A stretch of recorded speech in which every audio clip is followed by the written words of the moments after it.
Well, hey gang, appreciate you pressing play and welcome to my channel. So this past summer in 2020, roughly September 13th, I decided to hit about 5 states and do some downhill mountain biking, and I threw in a couple other mountain bike rides, and this will be one of those. I landed in Spokane and I decided to hit Beacon Hill. I'd seen a lot of videos on Beacon Hill, so I specifically took my e-bike with me to ride this park. You can see by the map it did about 4,000 miles, and I did Telluride to Beacon Hill to Silver Mountain and so forth.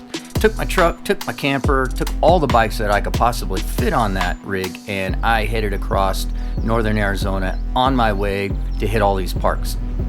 So you can see in this video here, I'm literally in kind of an old part of downtown Spokane, Washington, and I'm headed into the first parking area that I wanted to check out. This parking lot happens to share the bike park and this golf course, so I felt relatively safe in parking my vehicle here and leaving my expensive other bikes on the bed of my truck or on the rack in this parking lot. But it wasn't one of the cleanest parking lots on the side that you access the biking trails or the hiking trails and so forth. But what's really cool about this park is it's free, man, and you got to shuttle yourself, but hey, it's free, and it's got some great trails and access to some really killer obstacles. But I threw my gear together, I got myself ready, and I loaded up on my bike, and again, I'm on my e-bike, and it's a downhill e-bike, by the way. So it's designed just to shuttle yourself. It really is not a long trail e-bike. It is for climbing the mountain and hauling butt down. It's a confusing place. This is why I call it a hot mess, right? It's got tons of trails all over the place. So you're constantly checking trail forks if you're an outsider. If you've never been here, you're gonna be dazed and confused, but in a positive way, because every trail I got on, I enjoyed. I don't have any complaints about the trails that I rode, but it's just there's almost too much of a good thing. There's just so many crisscrossing trails and so forth. But you can see the trails are in great shape, even though it's a little bit blown out because it's so dry they haven't received any rain. And it is not fog that you see. That's actually smoke from fires that Washington and Oregon have been sustaining and taking on during that September, mid-September to late September range. So the good news for me was a lot of locals just kind of hung out at home and weren't out riding, so I didn't have really anybody on the trail. I think I ran into one hiker and then one other person in the parking lot. Outside of that, I had no one else on the trail, so it was kind of nice. I reached the top of what they call their top.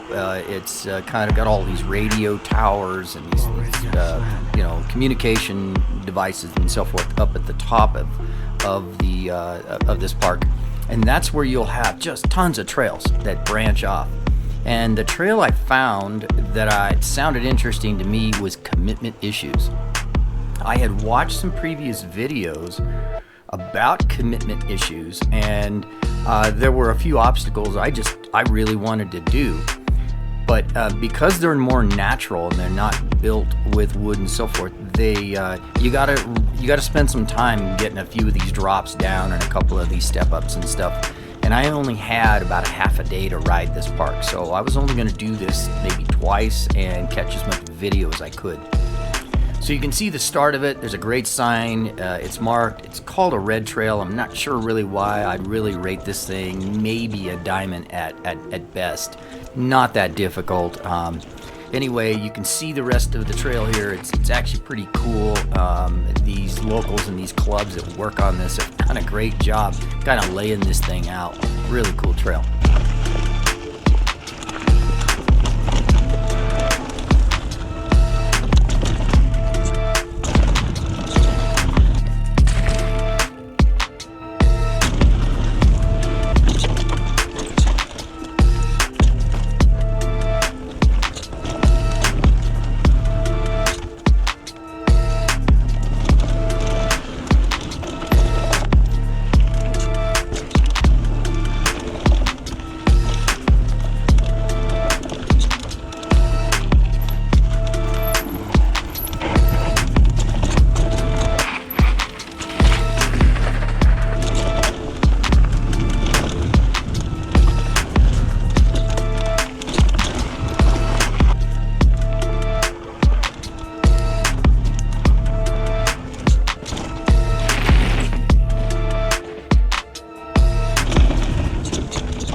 At the end of this trail, I caught a scared cat all the way back to the parking lot, and that's a good flowy trail. I think it's intermediate.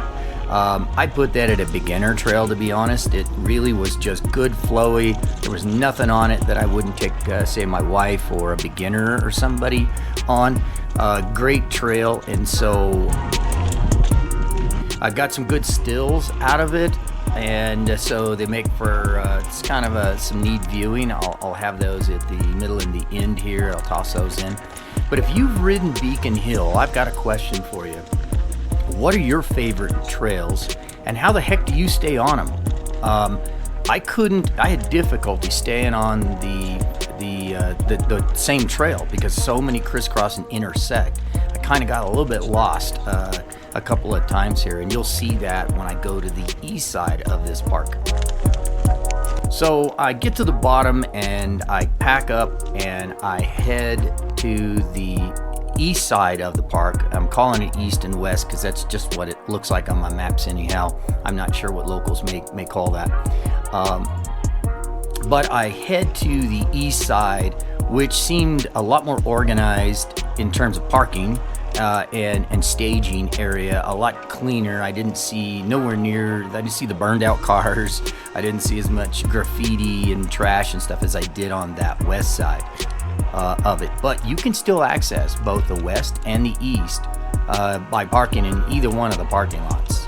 So you don't have to bounce back and forth like I did. I just did it this way because I wasn't sure which side I was mostly going to spend my time on. All right, so I'm on the east side here, and the staging again was great, and I didn't have anybody there at all. It was kind of nice, and it's very organized area, and so if you want to know the history of Beacon Hill, how this got here, and what the up-to-date history is on this thing, you got to go to OG MTB's channel.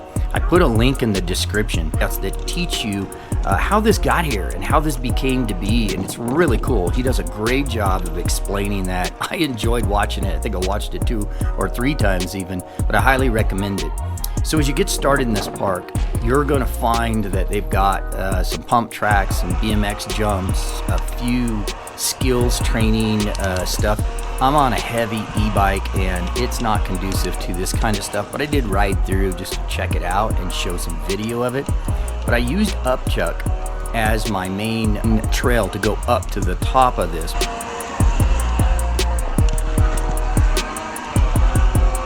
You could see by Upchuck, it's a really clean, easy trail. I think this is a pretty crowded trail on a weekend, is my guess, so one would have to be rather careful, blitzing down this, but it seemed like a good flowy trail. So I get to the top and I find this black sign that says blast off, and I'm thinking, all right, that's a diamond. I'm gonna go jump on that. And literally in my first turn, I was off the trail and I didn't know what trail I was on. So I ended up on another trail, and it was also a black trail. So I started on it, and I think I got off that about 4 or 5 times. So I just had fun. Again, I had half a day, man, and so I wasn't gonna be able to get everything in. But all of these trails on this east side that are black, diamond, and maybe double diamond, I'm not sure, all of them have great drops. They got some really cool obstacles, a few more wood features on this side. But no matter what trail you get on, there isn't anything that you have to do. You can roll a lot of stuff. You can take some bypasses. There's a lot of opportunity to kind of learn and progress if you're an intermediate or even an advanced rider and you're just wanting to kind of learn and challenge yourself a little. There's some stuff here that is pure pro. I could see over on some of the other trails, there's some stuff that I wouldn't touch. It's just out of my reach. But there is plenty for an intermediate rider, plenty for a beginner rider. There's a lot of stuff here to do. So this is a great park, and it's free. I just can't get over that. I can't believe this thing is free. Kudos to the locals and the clubs that have worked without pay to build this and to keep this thing up and to fight for these trails. This is amazing to see a community come together and kind of and work to keep this park open. Way cool. I'm coming back. I know it's about 2,300 mile drive for me, but I'm gonna throw a couple of bikes in the mail, shoot them up to a friend of mine that lives up in the Spokane area, and I'm gonna fly up and I'm gonna start riding up here a little bit more, because you got Silver Mountain, you got Beacon Hill, and you can get over to Discovery Ski, and there's a couple other downhill parks and stuff. But this is a great, this park here was a lot of fun, and I can't wait to ride it when it's wet, or after a rain. So I worked my way back down. You can see a lot of rock obstacles on the way to play on. I have no clue what trail I'm on, so I just can't say. Maybe somebody can comment and tell me where the heck I am, and maybe I stayed on a trail better than I thought. I don't know. But I had a blast. Again, I only had half a day, and I needed to get going over to Silver Mountain to get checked in over there.